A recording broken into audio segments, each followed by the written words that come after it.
तर फडणवीसांच्या या गौप्यस्फोटानंतर राजकीय वर्तुळामध्ये खळबळ उडालेली आहे। फडणवीस बोलतात ते कपोलकल्पित असतं असं शरद पवार यांनी म्हटले। तर गौप्यस्फोटाची वेळ ही आत्ताच का साधली असा सवाल ठाकरे गटाच्या सचिन अहिर यांनी केलाय। तर उद्धव ठाकरे सत्तेसाठी कुठल्याही थराला जाऊ शकतात असा आरोप बावनकुळेंनी केलाय। शिंदे यांनी ज्यावेळी बंड केलं होतं त्यावेळी उद्धव ठाकरे यांनी फडणवीसांना फोन करून पाठिंबा देण्याची तयारी दर्शवली होती। 2 वेळा फोन देखील केले होते असं नुकतेच देवेंद्र फडणवीस म्हणालेले आहेत। काय नेमकं याच्यातलं खरं आहे?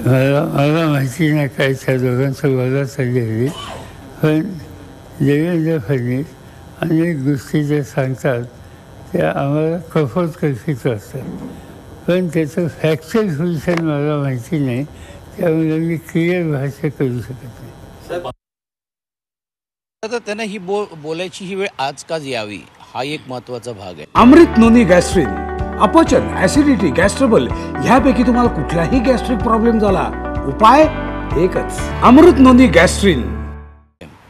या अगोदर तुम्ही जर पाहिलं असेल या घटनाक्रमांकाला तब्बल 2 वर्ष झालेली आहे। त्यांनी अनेक गौप्यस्फोट केलेले आहेत। आता हळूहळू एक करण्याची वेळ आणि तीही निवडणुकीच्या ऐनवेळी अशातले एक चर्चा करून संभ्रम निर्माण करायचं का?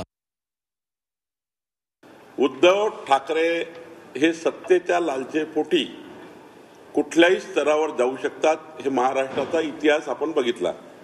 स्वतः मुख्यमंत्री बनण्याकरता काँग्रेसचा साथ पकडला।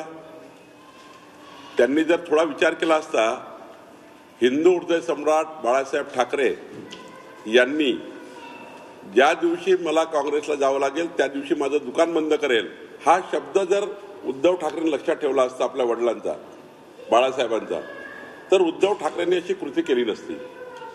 उद्धव ठाकरेंना पदाची लालसा होती, त्यांना मुख्यमंत्री व्हायचं होतं आणि म्हणून त्यांनी आमच्याही दगाफटका केला।